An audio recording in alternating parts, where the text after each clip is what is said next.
இமயமலையாகாமல் எனது உயிர் போகாது. சூரியன் தூங்கலாம், எனது விழி தூங்காது. தேர்வை மழை சிந்தாமல் வெற்றி மலர் பூவாது.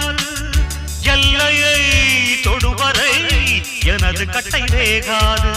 ஒவ்வொரு விதையிலும் விருட்சம் ஒளிந்துள்ளதே. ஒவ்வொரு விடியலும் எனது பெயர் சொல்லுதே. பணம் புகழும் உனது கண்ணை மறைக்கிறதே. அடே நண்பா